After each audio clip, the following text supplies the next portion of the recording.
Hello, Lee. I'm going to get right into it tonight. Hi, how are you? Hey Donnie, how you doing? I'm good, doing well. How are you? Okay, okay. And I wrote something Yeah, new for you this week. Yes. it sounded like it. It sounded exciting. So, We'll see. okay, I like it. All right, I'm going to get right into it so we have Okay, enough time for everyone. great. Um, but it's good to see you, You and too, I'm as excited for always. the story. Okay, thank you. This is called Waiting for the Suzuki-Goulds. There comes a point in every day when I wonder if what's happening is real. It's also absurd that I have to think it's possible that one day I'll wake up and find out it was all just a dream. In the meantime, if this nightmare has taught us anything, it's that anything is possible, which is why I'm still not sure if the Suzuki-Goulds ever really existed. You see, for the last few weekends, my friend Trae and I have been meeting in real life to sit, masked several feet apart and socially distant, and enjoy the greatest of New York City pastimes, people watching. There we were just a few weeks ago shooting the breeze by the Gertrude Stein statue in Bryant Park when the Suzuki-Goulds first appeared like a Wes Anderson movie sprung to life. They walked up the ramp, meandered past us, and sat on a bench just a few feet away. After a good half hour of them doing nothing in particular while Trae and I stole glances in mesmerized silence, Trae said, "Are you seeing this?" And I said, "Oh, yeah." To us, they were a most fantastical family, and we had them all to ourselves. The elderly father was fairly nondescript. He wore a black tee with black pants and sandals so his gnarled toes could roam free. But the mother was something else. Although she was hard to see beyond her floppy hat and Jackie O sunglasses and the yellow hair that might have been a wig that hung down over her shoulders. She looked like she never cracked a smile nor let even a hint of skin stand naked in the sun. And then there was the son or daughter in black shorts and a black tee like their father, but with black surgical gloves wielding a play sword like a pirate straight out of the Caribbean. They might have been 8 or 9 and had a close cropped light brown mohawk with curls and played happily alone while their parents sat in silence on the bench. Trae and I were overjoyed to see them again the following weekend. A magnificent double feature on Saturday and Sunday. Same clothes, same unmasked faces. Again, they walked up the ramp when the parents sat wordlessly by Gertrude Stein while their child staged a sword fight with an invisible foe. A short time later, they walked away, the kid skipping ahead of them, swashbuckling through the air as they left the park.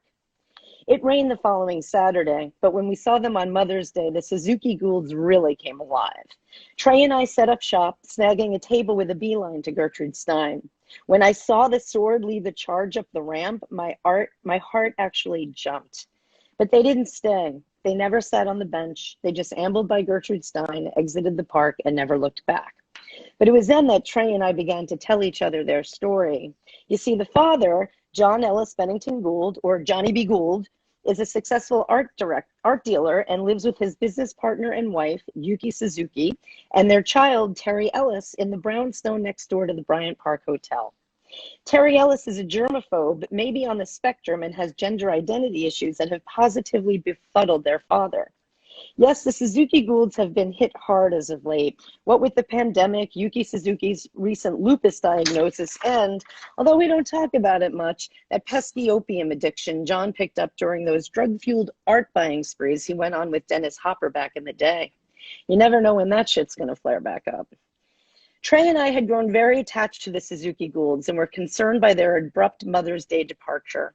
We decided to meet the next Saturday at 12:30 in anticipation of their usual entrance around 2, just after Terry Ellis's Zoom piano lesson, Yuki Suzuki's online restorative yoga class, and John's office hours, during which he holes up, chases a dragon, and stares at avant-garde art. Trae and I sat, masked several feet apart and socially distant, just behind Gertrude Stein. On the table was this talisman, which we decided Terry Ellis had left for us as a signal that they'd see us later. We waited and fretted, taking turns gazing like sentinels over to the ramp to see if they were on their way. But then 2 o'clock came and went, and the Suzuki-Goulds, just like Beckett's Godot, never came. I met Trae back at the park with the newly disinfected talisman on noon on Sunday, convinced they'd return. They just had to. But as the clock ticked and the Suzuki-Goulds never showed, Trae and I were inconsolable, which was actually fine because it's hard to console anyone while seated masked several feet apart and socially distant anyway. But we were distraught. What had we done to deserve this? Why had the Suzuki-Goulds forsaken us? And then it dawned on us. Maybe they were a figment of our collective imagination, an optical illusion, like all the masked faces and the boarded up stores and takeout only restaurants, the shuttered theaters and long lines outside Trader Joe's. Perhaps Trae and I were daydreaming an escape from this life we're now living, and the Suzuki-Goulds were just a story we told each other to try to root this ridiculous time in some kind of reality. Susan Sontag once wrote, "But just wait until now becomes then. You'll see how happy we were." Yes, in hindsight, most things look better when they're in the past. But will a pandemic? When this is over, if it ever ends, how will we remember it? Will we think about the 7 o'clock cheers for those on the front lines? Or will we recall the armed, angry maniacs threatening governors on Capitol steps? Or will we remember the Suzuki-Goulds and those sun-dappled spring afternoon flights of fancy that imbued in us a bit of whimsy during a time of relentless remoteness and isolation? I asked Trae, if we could go back to the park this Saturday to try again. And if they don't come, he asked, we'll come back Sunday, I said. And then the day after, possibly, I said, and so on. And that's it. I love that. I'm so glad you know how to whistle. Thank you, Donnie. Yeah, that was great. I think I'm going to, when I get rid of this beard, try that mohawk the kid had. Yeah, it's every word is true. It's we're gonna go back again this weekend and hope we find them again.